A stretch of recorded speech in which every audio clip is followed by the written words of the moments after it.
This is the weekly sales meeting for February 5th, 2023. My name is Chris Fleming. You can reach me at chris@cdmediaconsulting.com or go to our website at cdmediaconsulting.com.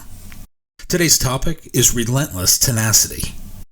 For my last birthday, my wife and I took a vacation. We traveled to Mexico, to Puerto Vallarta to be precise. It was a good experience and one we will remember until we are senile. That may come next week. But one thing I did notice, as I was sitting on the beach sipping frosty fruit drinks, I noticed the relentless tenacity of the beach vendors, as they all attempted to sell their wares to hotel guests. The hotel did have a no solicitation policy, but it was semi-enforced. There was a simple rope barrier separating the hotel beach from the general public area. It was routinely violated by the multitude of beach vendors, and they were selling everything from sombreros to Cuban cigars. It started as the sun broke through the sky and ended much later in the day as the sun was setting. Throughout the day, it was a steady stream of vendors, some singular in action, other times they would come in packs. Jewelry, blankets, sunscreen, ice cream, temporary tattoos, hair braids, you name it, they were selling it. Now, the cynic in me says there was some kind of organization behind it, the sinister kind with a guy in the back room with a tire iron. There were one or two bosses running this cabal, sending vendor after vendor down the beach to sell trash and trinkets to unsuspecting tourists. They were paying them less than $1 a day for their labor and exploiting the workers who supported their businesses while they lived in a mansion on the hill. But for the sake of this observation, let's imagine this was pure business. It was enterprising people selling goods on the beach for tourists enjoying their vacation. In observation, I will say this operation was relentless and tenacious. I watched the same guy approach me 37 different times. Each time, I turned him down, but he kept coming anyway. He had hats, he had jewelry, blankets, and cigars. As I recall, he only repeated his offer twice in the sequence of 2 or 3 hours. I may have lost track. But not only was he approaching my wife and me, he was hitting up every other patron on our side of the beach. His success rate was 1 in 40.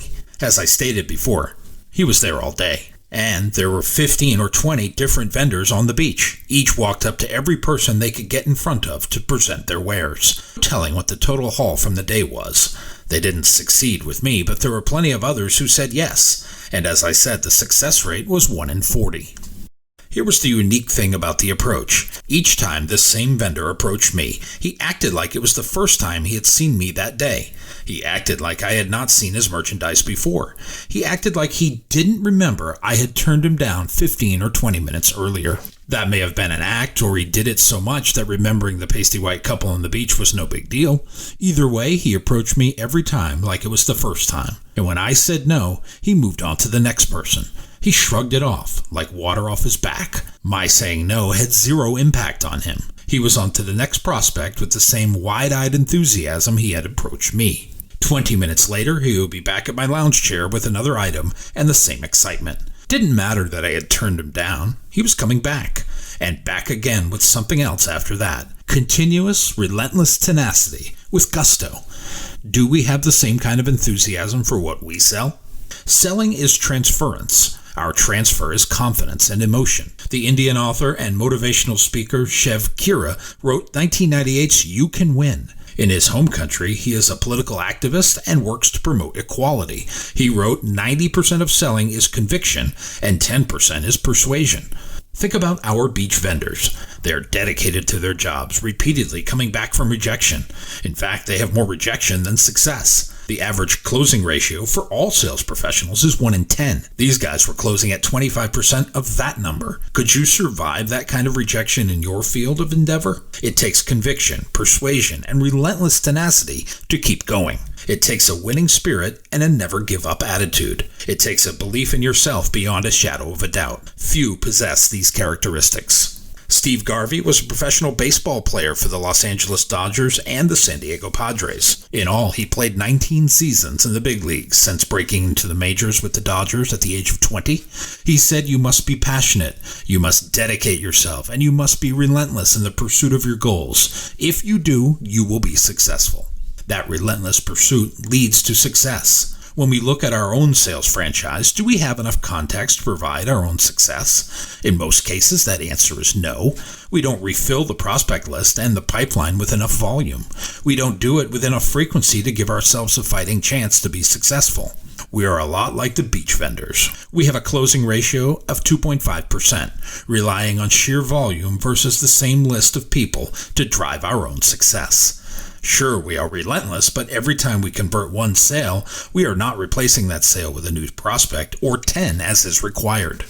The 19th century French chemist and microbiologist Louis Pasteur is world-renowned. His work spanned multiple areas, including fermentation, vaccination, and pasteurization. The last of these discoveries is why we all know him. It bears his name. He wrote, "Let me tell you the secret that has led me to my goal. My strength lies solely in my tenacity. Some call this stubbornness.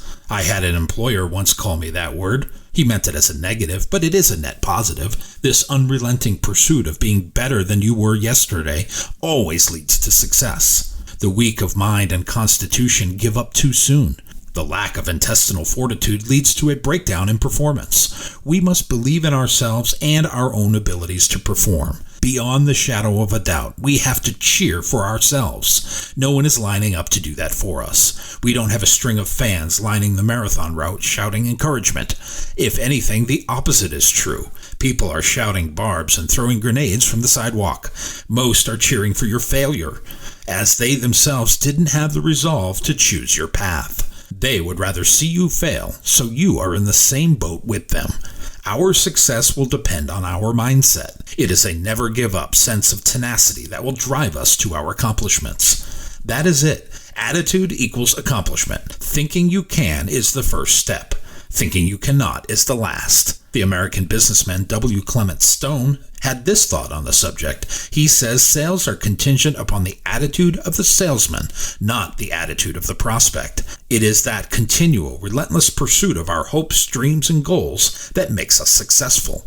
It is zeroing in on that point on the horizon we set as our compass.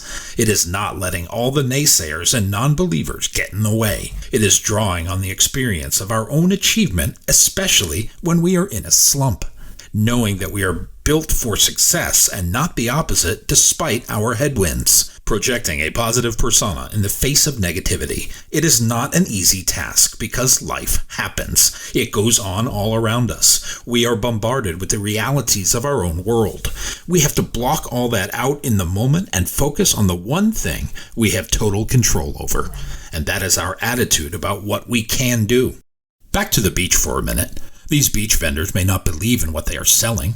They may not have a vested interest in their success. To some, it may be a job and not a career. Some may be forced into doing it every day due to circumstances, but they all have one thing in common. They keep coming, day after day, in wave after wave, with product after product. Regardless of how many times I said no to the same presentation, it came with relentless tenacity, and it came all week. Sales guru Zig Ziglar said the top salesperson in the organization probably missed more sales than 90% of the salespeople on the team, but they also made more calls than the others made. The sheer volume of work pays off for many.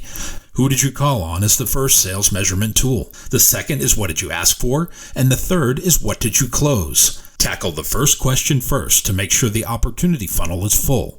Then we can work on fine-tuning the quality of the ask. My new book, You Can't Lead from the Back of the Room, Nor Should You, is now available on Audible as an audiobook download. If you like what you have heard here today, please consider downloading a copy or two. You can always send one to a friend. Go to cdmediaconsulting.com right now and follow the instructions to order.